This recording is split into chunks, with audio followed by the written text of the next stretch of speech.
Olá pessoal, tudo bem? Hoje eu gostaria de falar um pouco sobre um livro que a editora Molokai lançou há pouco tempo agora, que é esse daqui, Deus e sua existência e sua natureza, né? Do padre Garrigou Lagrange. É um livro muito interessante, né? Eles lançaram em dois volumes, tomo um, tomo dois, né? Um livro bem interessante de um grande pensador que foi o padre Garrigou Lagrange, né, um grande dominicano e tomista que nós tivemos aí, né, na primeira parte do século XX, principalmente. Então, o padre Garrigou Lagrange, antes de eu falar um pouquinho da obra, acho que é importante contextualizar para a gente poder entender o que o padre Garrigou procura fazer nesse livro, que no meu entendimento é um marco, digamos assim, dentro da história do tomismo, né? Então, Padre Garrigou nasceu no dia 21 de fevereiro de 1877 e morreu no dia 15 de fevereiro de 1964, né? Então, os seus biógrafos chamam muita atenção no sentido de que, desde pequeno ali, ele já se destacava na escola, nos seus estudos, principalmente na questão da filosofia, né? Ele tinha um interesse ali todo peculiar no sentido do estudo da filosofia, do pensamento filosófico, né? Da história, enfim, dos filósofos, né? Das escolas filosóficas, e se dedicava, né? E se destacava bastante nesse aspecto, né? Ou seja, quando realmente se compara em relação às outras disciplinas, a filosofia, né? Na filosofia, Garrigou se destacava mais, né? Uh, Depois, evidentemente, conforme o tempo foi passando, ele foi estudando outras coisas, né? Como, por exemplo, na sua juventude, foi fazer medicina, ficou mais ou menos 2 anos estudando medicina, e ao estudar medicina já mostrava ali, né, ser uma pessoa extremamente simples, que tinha uma vida muito austera, né, e se dedicava profundamente aos estudos, né? Depois, por vários motivos, ele acaba deixando esses estudos da medicina e no ano de 1897 ele entra então para a Ordem dos Pregadores, né, os dominicanos, e ali de fato ele vai estabelecer a sua vida, né, como religioso, como padre, depois como grande pregador, professor, etc, etc, né? O que é interessante em todo esse processo, ou seja, nessa vida de religioso, onde ele faz ali os seus votos perpétuos, depois, né, também é ordenado padre, é convidado depois para ser professor, enfim, como pregador também. Então é evidente que muita coisa aconteceu na vida de Padre Garrigou, mas alguns acontecimentos chamam um pouco mais de atenção. Então, por exemplo, em 1904, ele vai ali na França mesmo, em Paris, né, ele vai fazer um estudo complementar de filosofia, né, naquele contexto ali da Sorbonne. E ele tem a oportunidade, né, ele foi aluno, por exemplo, de Henri Bergson, né? Então a gente vê ali que essa vivência dele, né, com Bergson e outros professores ali extremamente importantes na época também, o próprio contexto vivido por ele na Sorbonne, né, naquela realidade de Paris, vai mostrando também como que o pensamento filosófico estava se desenvolvendo na França, mas também em outros lugares, e como que muitas vezes o pensamento da igreja, principalmente o tomismo, era extremamente questionado por várias pessoas, vários pensadores, vários professores, né? Depois, uma outra coisa que chama a atenção, além dele ser aluno de Bergson e de outros professores ali, toda essa experiência acadêmica, intelectual, né, como aluno, nesse contexto aqui de Paris, em 1909, ele é convidado, então, a ser professor no Angélico de Roma, né? E ele vai, então, para a cidade de Roma para ser professor no Angélico, e ali, de fato, ou seja, ele já era um pouco conhecido, digamos assim, né? No contexto filosófico, tá certo? Já tem ali as suas produções que chamam a atenção de algumas pessoas nessa questão da, da filosofia, né? E depois, evidentemente, como professor do Angélico, ele também vai se dedicando a todo esse aspecto da teologia, né? E focando cada vez mais o seu pensamento, sua pesquisa na obra e na vida de Santo Tomás. Uma outra coisa que foi muito interessante na vida do Padre Garrigou foi que, a partir de 1922, ele passou a ter todo um convívio, principalmente nas suas férias, com Jacques Maritain e com Raíssa Maritain, né, que era esposa do Jacques Maritain. Né? E juntos eles estabelecem ali os famosos ciclos de São Tomás, né? Se reuniam para estudar a obra de Santo Tomás. E dali surgiram, digamos assim, muitos grandes participantes, como o famoso cardeal belga, né? Charles Journet, o Vandermeer, né? Ou seja, vários estudiosos aí do tomismo. O grupo foi se tornando cada vez mais restrito, mas enfim, dali surgiram grandes nomes, né? Grandes professores, tanto leigos quanto clérigos, e também muitas pessoas que, digamos, se converteram através do trabalho deles, né? Uh,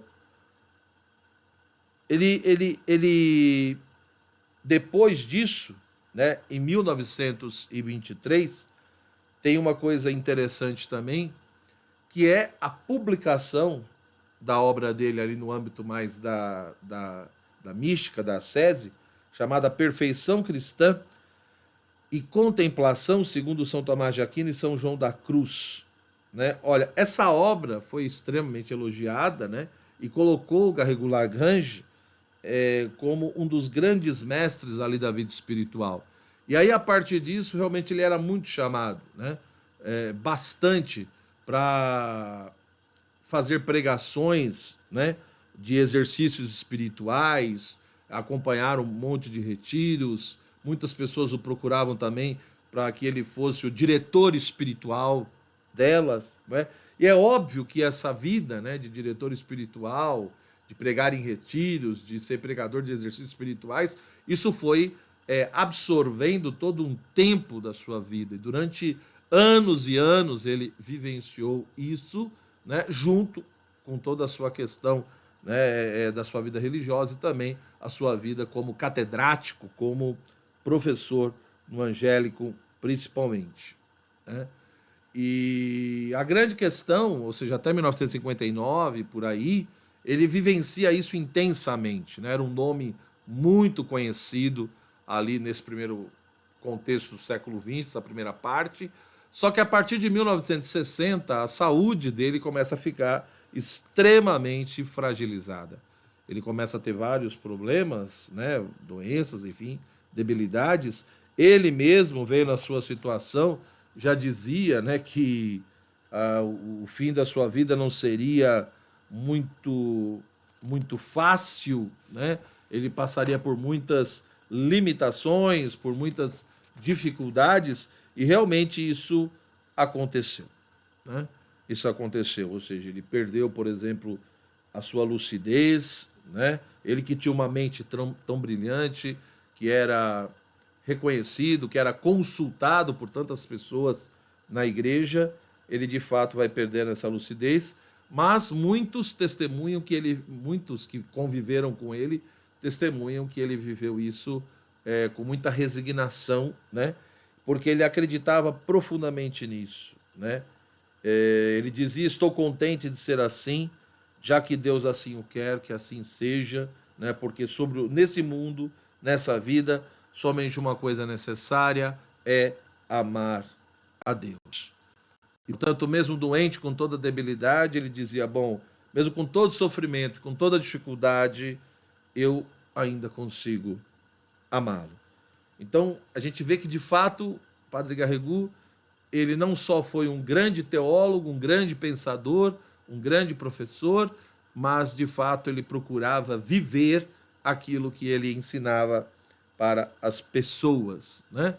E devido a essa debilidade toda, quando Papa João 23, né, São João 23, convoca ali o Concílio Vaticano II, Padre Garrigou ele é nomeado como conselheiro da Comissão Preparatória Central, mas ele declina, ele não aceita, justamente devido a toda essa sua debilidade, e como eu já havia dito, no ano de 1964, no dia 15 de fevereiro, vem o seu falecimento.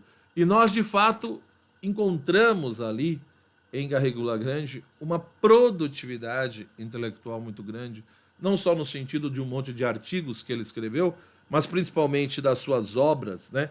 Obras que vão ficar circunscritas no âmbito filosófico, teológico, né? E da ascese. Então, nós temos grandes obras no contexto teológico, no âmbito da ascese, principalmente aquela que abriu as portas, né, e que colocou o Garrigou como grande mestre da vida espiritual, que foi a perfeição cristã e contemplação, segundo São Tomás e São João da Cruz, né? Mas também escreveu outras, né? Algumas, graças a Deus, já tem até tradução para português, como As Três Idades da Vida Interior, né? Como também no âmbito teológico, né? O seu famoso livro A Síntese Tomista, né? O seu De Revelatione também. Enfim, você tem obras que, de fato, são extremamente peculiar no âmbito da teologia e da ascética.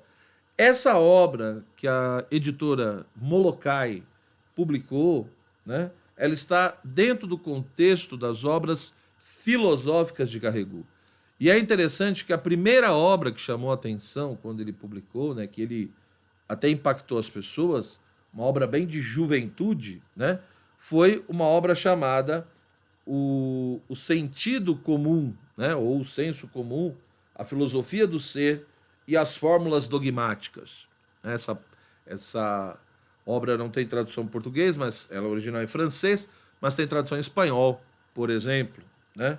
Então, quando você pega essa obra, né, o Sentido Comum, a Filosofia do Ser e as Fórmulas Dogmáticas, né, ou, em vez de falar sentido comum, alguns preferem traduzir o senso comum, né, nós vemos que a genialidade aqui de Garrigou, aquilo que ele realmente experimentava e vivenciava, né, ali na sua infância, ou seja, aqueles elementos fortes, né, a sua tendência para a filosofia, que alguns biógrafos chamam a atenção, né, você de fato vê que não é invenção desses biógrafos, ou seja, ele, enquanto jovem, ali escreve essa obra com uma profundidade enorme, né? E depois vem justamente, ou seja, essa obra, o Sentido Comum, a Filosofia do Ser e as Fórmulas Dogmáticas, ela é feita, ela é produzida em 1909, né? Em 1914 é quando Garrigou, então, produz essa outra obra aqui, Deus, Sua Existência e Sua Natureza, que a editora Molokai está aqui nos brindando com essa tradução, né? Ora, qual é de fato a relação entre essas duas obras? Porque quando você começa a ler essa daqui, Deus, Sua Existência e Sua Natureza, você percebe que nessa obra, Garrigou, ele retoma o problema da existência de Deus e da natureza de Deus. Ele deixa bem claro que ele quer discutir isso, ou seja, o próprio título da obra já mostra qual é o conteúdo principal, mas o que é interessante é que é uma retomada. Por quê? Porque se você lê a obra anterior, que é O Sentido Comum, que ele publicou ali em 1909, você vai ver que lá, né, ele também discutiu essa problemática da existência de Deus e da natureza de Deus. Porém, ele sente necessidade de retomar esse assunto e de analisar essa questão de uma maneira um pouco mais minuciosa e rigorosa. E é o que ele faz. Né? E é o que ele faz. E é isso que acaba gerando muitas vezes também a dificuldade de entender o texto. Ou seja, além de pressupor, né, a obra pressupõe que você conheça vários autores, várias questões, vários assuntos, tanto no âmbito da filosofia quanto da teologia, né, e também questão de história. E, de fato, se você não tem esses referenciais, esses pré-requisitos, você vai sentir uma certa dificuldade de entender a obra, tá certo? Então, não é que ele escreve difícil, né? No sentido de que ele é hermético, é um texto fechado, né? Somente para alguns, digamos assim, iluminados. Não é nada disso. O texto é um texto claro, né? É uma estrutura argumentativa muito clara, a estrutura do livro é clara, as articulações também são claras. A questão, repito, não é que ele não escreve de forma confusa e ele nem escreve de forma hermética. Ele escreve de maneira muito pontual, precisa, rigorosa, estruturada, articulada, clara e coerente. Só que pressupõe alguns pré-requisitos no âmbito da filosofia e da teologia. E quem não tem sente um pouco de dificuldade, mas nada que seja também intransponível. Não é isso, tá? Então, nessa obra, Sentido Comum, o que Garrigou fala nela? Só para a gente ter uma ideia, o que ele discute ali? Ora, dentro do próprio contexto que ele viveu em Paris, ele já teve condições de vivenciar, né, e experimentar, digamos, aqueles vários elementos do pensamento moderno, né, da filosofia ali contemporânea da época dele. Ele foi vendo muitos questionamentos e muitas divergências em relação ao pensamento da igreja e ao próprio tomismo, né, e ao chamado por alguns de neotomismo ali surgindo dentro daquele contexto, principalmente depois que foi escrita a encíclica Aeterni Patris, do Papa Leão XIII, que propõe, né, toda essa retomada dos estudos a partir do pensamento de São Tomás, etc. Então, ele vivendo isso, né, vendo, né, toda essa atmosfera, todo esse contexto, ele, de fato, como dominicano, vai fazer uma escolha, ou seja, ele vai procurar se aprofundar cada vez mais na fé da igreja, defender a igreja, né, esse espírito apologético está muito presente nele, e principalmente se aprofundando muito no pensamento de São Tomás, né, e sendo assim um tomista intenso, digamos assim, né, e defendendo a validade do tomismo. Então, quando ele escreve essa obra, O Sentido Comum, ele procura mostrar que nós temos a filosofia do ser, né, e existe o que alguns chamam ali de filosofia do fenômeno e filosofia do devir. Ora, Garrigou procura mostrar que a única filosofia verdadeira é a filosofia do ser, que seria uma filosofia oposta justamente a uma filosofia do fenômeno e a uma filosofia do devir, que levaria, segundo ele, a um certo tipo de fenomenismo e, por conseguinte, de relativismo. Ou seja, Garrigou tenta mostrar, por um lado, a validade da filosofia tomista, procurando mostrar que o tomismo não é uma filosofia ultrapassada e muito menos superada, mas que a filosofia tomista ainda consegue dar determinadas respostas às perguntas e problemas que os seres humanos e a sociedade vai colocando, né? E principalmente ele procura mostrar que, de acordo com o pensamento muitas vezes moderno e contemporâneo, o ser humano não teria condições de conhecer a verdade, né? Então esse tipo de ceticismo, né, de duvidar da capacidade da razão humana de conhecer a verdade, de conhecer o ser, segundo ele, estaria presente em várias correntes de pensamento no contexto moderno, no contexto contemporâneo. E ele procura mostrar que essa ideia de que não conhecemos a verdade, né, ou não conhecemos, ou que a verdade é relativa, cada um tem a sua, que ela é mutável, né? Então, ou a razão humana não pode conhecer a verdade, esse espírito meio cético, meio agnóstico no contexto epistêmico, né, no contexto gnoseológico, ou eu caio num tipo de relativismo, ou seja, a verdade existe, mas ela é mutável, é relativa, né, depende de cada pessoa, de cada época, de cada contexto histórico, etc. Como também ele diz, muitos procuraram defender a ideia de que nós não temos condições de conhecer as coisas em si mesmas, a realidade em si mesma, mas simplesmente enquanto fenômeno, ou seja, do jeito como a realidade se manifesta para nós, né? E ele diz, isso é um grande problema. E a partir do pensamento tomista, segundo ele, é possível mostrar que não é assim. E ele escreve a obra dele justamente para isso, para demonstrar, digamos assim, essa veracidade da filosofia do ser presente no tomismo. Ou seja, para o padre Garrigou Lagrange, a mente humana, ao captar o ser, né, como objeto primeiro dela, a mente alcança a verdade. Então, na medida em que a minha mente tem como objeto primeiro o próprio ser, né, ela capta o ser e o ser é o objeto primeiro dela, ela consegue alcançar a verdade.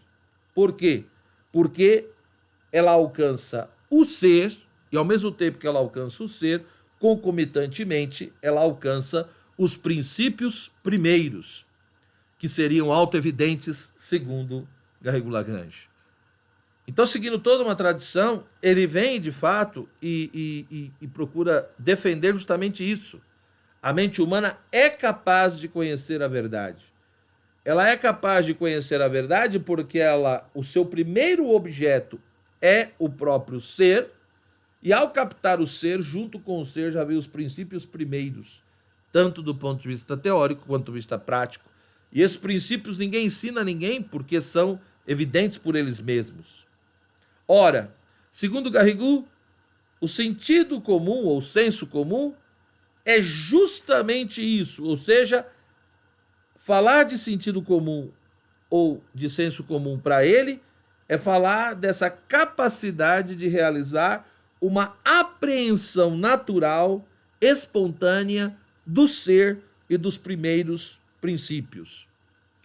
Dessa maneira, o primeiro objeto da nossa inteligência, segundo ele, não é uma ideia, e muito menos um fenômeno puramente interior. Ou seja, o primeiro objeto da inteligência é o próprio ser e os princípios primeiros que são aprendidos junto com ele. Portanto, o primeiro olhar intelectivo encontra o ser. A inteligência capta o seu objeto desde o primeiro contato que tem com ele, indo além, portanto, de todo tipo de empirismo ou de fenomenismo, né? Ou seja, para o padre Garrigou, nada é inteligível a não ser por meio do ser e em razão da sua relação com o ser. Ora, para ele, basta observar e analisar com calma, por exemplo, as 3 operações do nosso próprio intelecto, que nós vamos ver isso. Se nós analisarmos com calma a apreensão, o juízo e o raciocínio, nós vamos ver justamente isso, que nada é inteligível a não ser por meio do ser e em razão de sua relação com ele. Logo, eu só consigo compreender a apreensão, o juízo e o raciocínio, né, postular de fato e ver como eles funcionam. Eles só se explicam através de uma referência ao ser. Se perder essa referência ao ser, simplesmente eles desmoronam, segundo Garrigou. Ora, na sua obra Deus, sua existência e sua natureza, o padre Garrigou, ele quer mostrar justamente a incoerência desse tipo de agnosticismo gnosiológico que acabou gerando um certo agnosticismo religioso. Ou seja, na medida em que o ser humano, a razão humana, não pode conhecer o ser, não pode conhecer a verdade, mas apenas ela tem só pode conhecer a realidade enquanto fenômeno, né? Ou as coisas que mudam constantemente, ora conhece de um jeito, ora conhece de outro. Então isso também acaba gerando uma desconfiança e um agnosticismo em relação às reais possibilidades de ter um certo conhecimento natural em relação a Deus. Então, se eu não consigo conhecer o ser, a verdade, muito menos eu vou conseguir ter algum tipo de conhecimento sobre Deus, que seria o ser supremo por excelência. Então, esse agnosticismo, né, que gera incognoscibilidade do ser e da verdade, também gera a incognoscibilidade de Deus. Então ele quer mostrar a incongruência, a incoerência desse agnosticismo, principalmente, né, esse agnosticismo presente, segundo ele, no pensamento de David Hume e de Kant, né, e também em várias outras correntes consideradas aí no contexto da modernidade. De fato, Hume, por exemplo, não é à toa que Kant, na sua crítica da razão pura, vai dizer que ao ler a obra de Hume, ao ler o texto de Hume, aquilo o despertou do seu sonho dogmático, né? E o que é o dogmatismo para Kant? O dogmatismo para Kant é você partir do princípio que você pode conhecer o mundo, a realidade, tal como ela é em si mesma, né? E que, portanto, essa questão não teria que ser colocada, porque, no fundo, o conhecimento existe, segundo ele, o conhecimento é possível, mas nós conhecemos o mundo e a realidade, não o númeno, né, a coisa em si mesma, nela mesma, não temos condições nem de colocar essa questão, mas nós conhecemos o mundo e a realidade enquanto fenômeno, ou seja, nós conhecemos as coisas a partir do modo como nós as apreendemos, portanto, como elas se manifestam para nós a partir de toda uma estrutura a priori que está em nós, né? Que Kant vai chamar de sujeito transcendental. Então, Kant diz que toda essa filosofia crítica, né, ou esse criticismo elaborado por ele, procurando mostrar os limites da razão pura e a impossibilidade de se fazer metafísica, no sentido tradicional, tudo isso foi despertado. Ele acordou desse sonho dogmático por Hume. Mas ele não concordava totalmente com Hume, né? Então, ele pega ali alguns elementos do Hume e, enfim, e constrói uma filosofia própria, que é o criticismo kantiano, né? E Hume, por que despertou tanto isso? Porque, no fundo, Hume bate num dos grandes princípios que são fundamentais, né? Se nós pegarmos todas as provas tradicionais a favor da existência de Deus, vai estar pressuposto ali, sendo usado, o princípio de causalidade.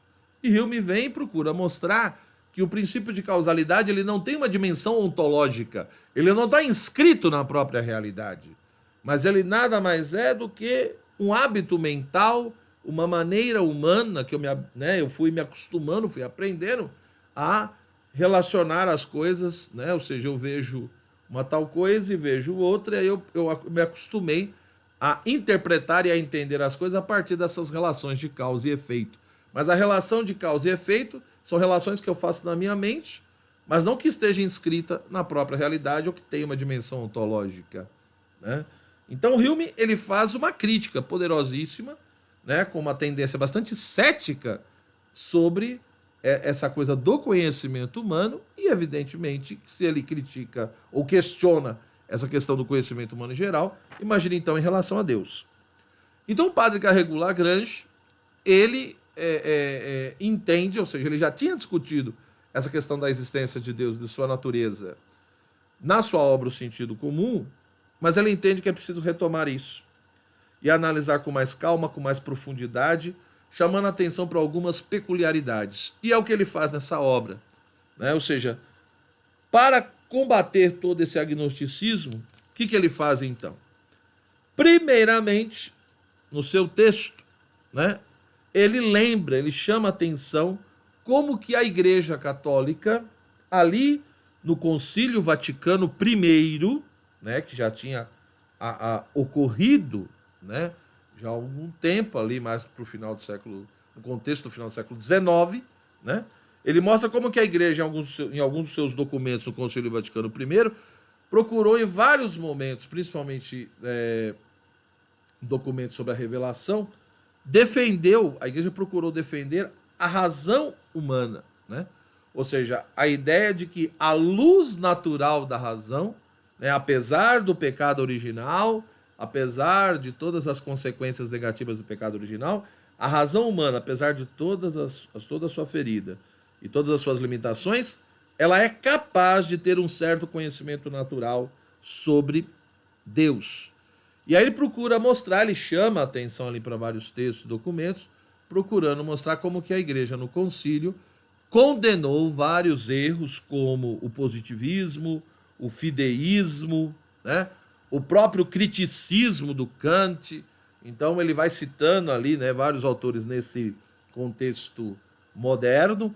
Ele vai mostrando como que os documentos do Concílio Vaticano I resgata esse valor ontológico da razão, dessa capacidade natural da razão de conhecer a realidade e de conhecer a Deus. E ao mesmo tempo o próprio concílio vai condenando determinadas correntes filosóficas e posturas filosóficas, como o positivismo, o fideísmo, o criticismo kantiano, etc, etc. Né? Ao mesmo tempo, ele mostra como que, em continuidade, o Concílio Vaticano I, a Pascendi escrita, né, publicada pelo Papa Pio X, em 1907, ela também foi uma continuação dessa análise crítica, né, e condenou profundamente o agnosticismo moderno, né? Todas aquelas doutrinas modernas, de alguma forma, negavam a possibilidade da razão humana de conhecer o ser, de conhecer a realidade e de conhecer, de ter um certo conhecimento sobre Deus, também são condenados na Pascendi. Então é evidente, ele vai chamando a atenção para vários detalhes no texto, citando vários autores, e mostrando como que nesse contexto católico, a partir desses documentos, como que tudo isso foi condenado, e ao mesmo tempo é evidente que ele também vai procurando explicitar quais são as razões que levaram a Igreja Católica a condenar tudo isso, né? Mostrando principalmente como que a Igreja se apoiou muitas vezes em elementos da filosofia tomista, do pensamento tomista, ou seja, da filosofia do ser. Isso é o que ele faz no primeiro momento. Agora, o grosso do seu trabalho, né, vem no segundo momento. Né? No segundo momento, do ponto de vista lógico do texto. Então você tem esse primeiro momento, que não é a primeira parte. Aqui no livro, eles fizeram, né, uma subdivisão, primeiro volume, segundo volume, primeira parte, segunda parte. Eles fizeram essa divisão, o texto está nisso. Eu estou fazendo uma divisão mais lógica, né? Do ponto de vista do movimento lógico do texto, conceitual e argumentativo. Então, depois que ele apresenta o problema e mostra como que a Igreja, no Vaticano I, né, e ali na Pascendi de Pio X, procurou resgatar esse valor da capacidade natural da razão humana de conhecer a verdade, conhecer o ser e, por conseguinte, ter um certo conhecimento natural de Deus, e condenando vários erros modernos, ou a questão do modernismo, né, junto com outras filosofias, ele então vai para o segundo momento lógico do seu texto. E esse segundo momento lógico é a maior parte da obra. Né? Nesse segundo momento lógico, nós vamos ter 3 pontos fundamentais. Né? Ou seja, para justificar racionalmente a fé da Igreja acerca do conhecimento natural de Deus, Garrigou, então, nesse segundo momento lógico, vai estabelecer 3 pontos, ou vai trabalhar 3 pontos. Ou seja, primeiramente ele procura especificar de que tipo de demonstração está se falando quando realmente se trata da questão da existência de Deus. Então é óbvio que ele vai procurar mostrar que não está se falando ali de uma demonstração no sentido da ciência moderna, né, ou de uma metodologia empírica, ou de quantificação, etc. e tal. Mas ele procura explicitar qual é essa demonstração. Ou seja, não só porque é necessário, né, mas que tipo de demonstração é. E, portanto, uma demonstração que parte, evidentemente, de todo o uso legítimo da razão, dos seus princípios, né? E principalmente uma demonstração que parte da observação da realidade, ou seja, eu vou partir do efeito para a causa, né? E aí ele vai procurando explicitar de qual demonstração que ele está falando. E procura realmente mostrar que muitas vezes as pessoas não entendem qual é o tipo de demonstração que está em jogo quando se discute ou quando se analisa essa problemática da existência de Deus, se Deus é ou não. Depois ele enfrenta várias objeções, né, ou seja, que são apresentadas em relação a essa demonstração.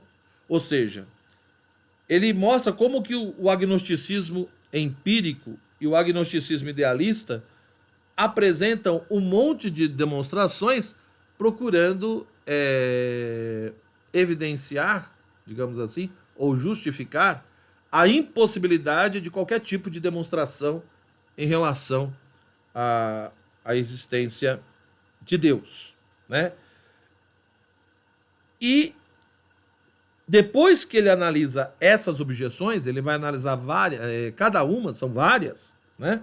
Então ele vai analisar objeções advindas do agnosticismo empírico, mas também outras advindas do agnosticismo idealista. E depois que ele analisa essas objeções, tentando refutar cada uma, ele, no fundo, procura mostrar o valor ontológico e transcendente tanto das noções, né, quanto também dos princípios primeiros, né? E aqui nós temos vários elementos que ele já tinha desenvolvido naquela primeira obra, que é o sentido comum, né?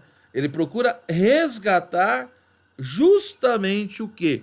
O valor ontológico e transcendente da razão, mostrando como que de fato a nossa razão, a nossa inteligência tem esse voltar-se para o ser, que é o seu objeto primeiro, e ali de fato apreende a própria verdade, o princípio, né? E aí é lógico que ele vai procurando demonstrar tudo isso, essa dimensão, esse valor ontológico, essa dimensão transcendente, tanto das noções como dos princípios primeiros, que são de fato o objeto, né, primeiro da nossa razão, da nossa inteligência. A partir disso, então, Garrigou entende que, bom, ele explicitou qual é a demonstração possível, que é possível ser feita em relação à existência de Deus. Ele enfrentou as objeções e ele resgatou o valor ontológico e transcendente da razão e dos princípios primeiros. Isto posto, aí ele vai expor as provas da existência de Deus, né? Principalmente ali a questão das 5 vias de São Tomás, né? Então ele repropõe e comenta as 5 vias de São Tomás de Aquino, né? Então a primeira via, que é a via do movimento, a segunda via, que é da causalidade, a terceira via, que é da contingência, da necessidade, a quarta via, que é dos graus de perfeição, e a quinta via, que é da ordem e da inteligência, né? Então ele vai chamar a atenção para vários pontos dessas 5 vias, vai repropor, vai comentar, tem bastante coisa lá.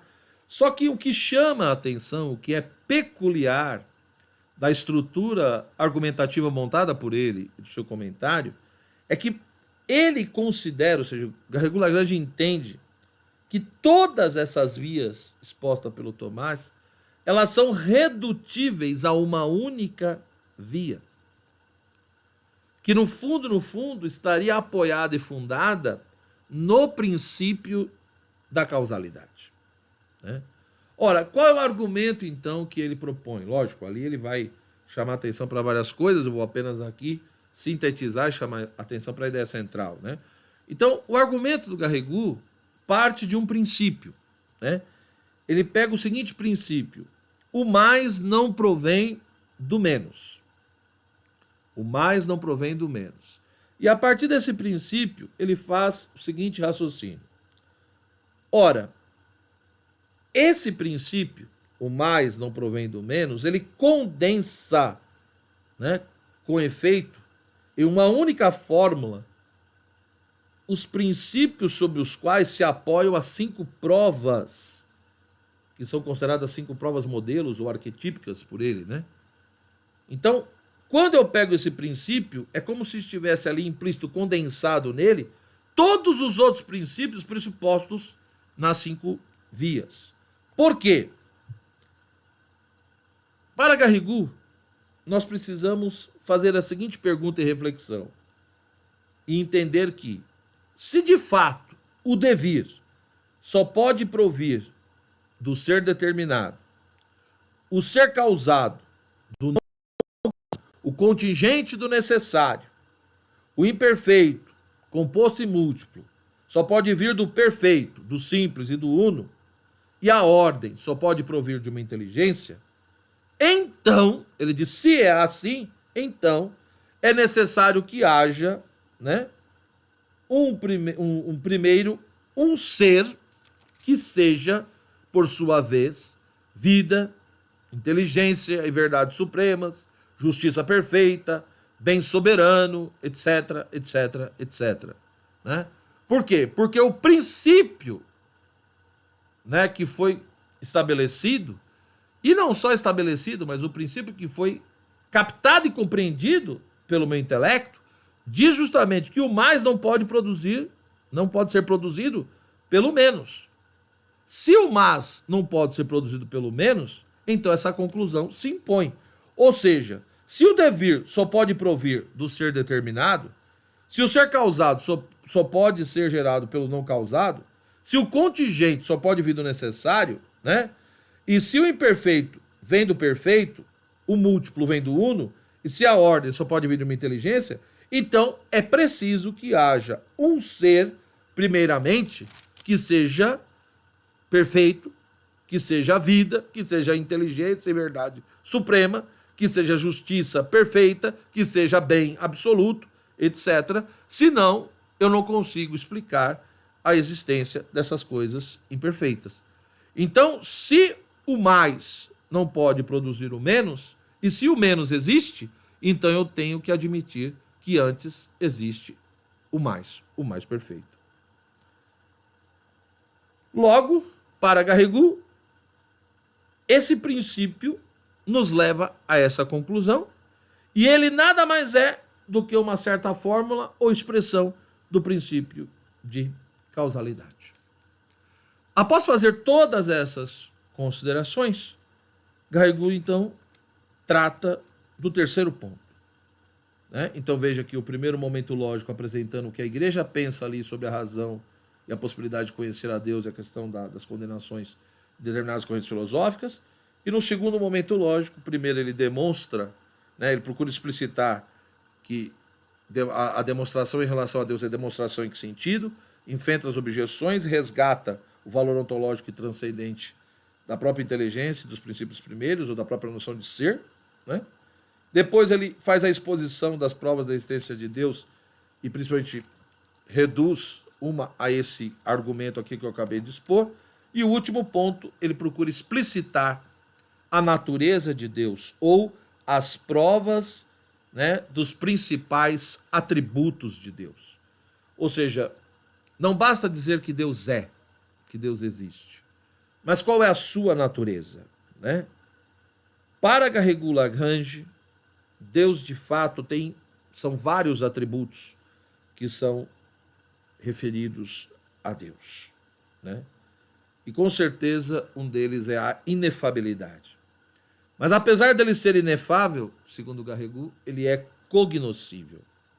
Para Garrigou-Lagrange, essa cognoscibilidade está fundada na doutrina da analogia. E, portanto, a doutrina da analogia aqui vai ser retomada por ele, ampliada, explicitada, porque é ela que vai justificar a cognoscibilidade de Deus, né? Ou seja, a doutrina da analogia é muito importante porque Deus é inefável e, ao mesmo tempo, pode ser conhecido, é cognoscível. Ora, isso parece contraditório. Então, ele vai dizer, eu preciso da analogia para tentar conciliar essas duas coisas e também para explicitar os outros atributos, né, no que diz respeito a Deus. Então, aqueles atributos relativos ao ser mesmo de Deus, ele fala primeiramente desses atributos, que são inferidos, né, do próprio ser mesmo de Deus, depois de outros atributos relativos às operações divinas, às operações realizadas por Deus, né? Ele procura conciliar esses atributos divinos, porque às vezes parece que um atributo contradiz o outro, né? Então ele procura mostrar como que se dá essa conciliação ou harmonização entre os mais diversos atributos ali presentes em Deus, né? E aí ele termina defendendo justamente isso, a inefabilidade de Deus, mas ao mesmo tempo como é absurdo dizer que ele é incognoscível, né? Então, ele é inefável em que sentido? E pode ser conhecido em que sentido? Mas para isso tem dois pontos que são fundamentais, segundo Garrigou. O primeiro eu já falei, que é analisar minuciosamente a questão da doutrina da analogia. Ou seja, os nomes atribuídos a Deus, os atributos atribuídos a Deus, não podem ser tomados nem de maneira unívoca e nem de maneira equívoca. Porque se fossem univocamente tomados, quer dizer que quando eu falo que Deus é sábio, o homem é sábio, seria a mesma coisa. Mas isso é loucura. Porque Deus, é incriado, é absoluto, e o homem é uma criatura relativa. Então, dizer que um termo é unívoco significa que ele tem o mesmo sentido ou que ele se realiza da mesma forma, tanto em Deus como no homem. Isso não é possível, porque Deus é infinito e nós somos finitos. Né? Deus é em si mesmo e por si mesmo, nós fomos criados. Da mesma forma também, esses nomes e termos ou atributos não podem ser equívocos. Ou seja, se é unívoco, o sentido é o mesmo. E se é equívoco, é totalmente diferente e não tem semelhança nenhuma. Então é por isso que ele diz, não é nem equívoco e nem unívoco. Eu preciso entender a partir da analogia. E principalmente, aí ele vai explicitar bastante uma outra coisa, que é muito importante no tomismo, é que esses atributos, eles são compreendidos de uma maneira minimamente adequada, sejam aqueles relativos, né, ao ser mesmo de Deus, sejam aqueles relativos às operações divinas, eu só consigo compreendê-los e conciliá-los e não ver ali confusão e contradição quando eu entendo que em Deus ser e essência é a mesma coisa. Em Deus não existe distinção e diferença entre ser e essência, enquanto que nas criaturas em geral não é assim. Nas criaturas o ser é uma coisa, a essência é outra.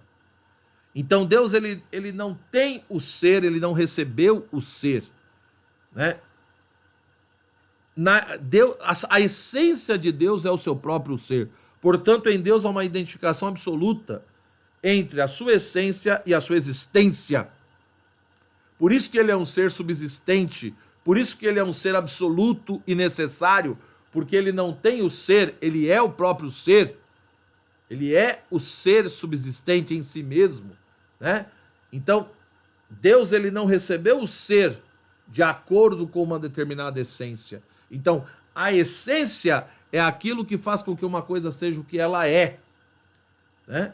Ora, essa essência, ela acaba determinando não tanto a questão apenas da existência da coisa, mas o tipo de existência. Então, uma pedra, ela tem ser, porque ela existe, mas ela existe de um determinado modo. Então, quem vai acabar especificando o modo e a quantidade de ser ali é a essência. A essência que vai estar ligada à forma determina o próprio modo de ser e esse ato de ser, né? Então, ela precisa de ser mais essência para realmente ser aquele ente, aquela substância individual, para poder realizar o ato de ser e existir de um determinado modo. Isso nas criaturas em geral. Em Deus não. Deus não é diferente nele a essência e o ser, mas é a mesma coisa. Por isso que ele é um ser necessário. Nós não. Né? Ou seja, o nosso ser, a nossa existência, não faz parte da nossa essência. Em Deus, a essência dele é a própria existência, o próprio ser. E é por isso que, na medida em que compreendemos isso, nós então vamos entender que esses atributos e esses nomes, em Deus, se realizam de uma forma, em nós, se realiza de outra forma. Porém, há uma semelhança.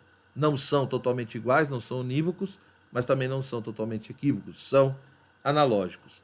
E a partir disso, então, Garrigou conclui que sim, Deus é inefável, há uma inefabilidade, né? Mas isso não quer dizer que ele é totalmente cognoscível. Nós podemos conhecê-lo justamente porque eu posso partir do efeito para a causa, porque pela analogia eu vejo que esses atributos, essas perfeições nas criaturas se manifestam e se realizam de um jeito, em Deus em outra, mas há aqui um vestígio, há uma semelhança mesmo que seja imperfeita. Tá? É isso, amigos. Então, assim, que você possa adquirir esse livro, né? Estude, vale a pena. E, de fato, né, é uma obra que nos leva a pensar muito, né? Um acabamento maravilhoso, capa dura, né? Muito interessante, uma tradução que flui bem, um português bem. Então, assim, uma edição muito maravilhosa, tá? Parabéns, editora Molokai. Um forte abraço, tá? Se você ainda não me segue nas redes sociais, eu estou no Instagram, no Telegram, e aí embaixo também tem um e-mail, se você quiser mandar uma sugestão ou pergunta. E se você ainda não é inscrito no meu canal do YouTube, se inscreva e clica lá no sininho para ir recebendo os vídeos. E tem meu site também, que o endereço está aí embaixo. Um forte abraço, tudo de bom. Tchau, tchau. Até nosso próximo encontro. Até mais.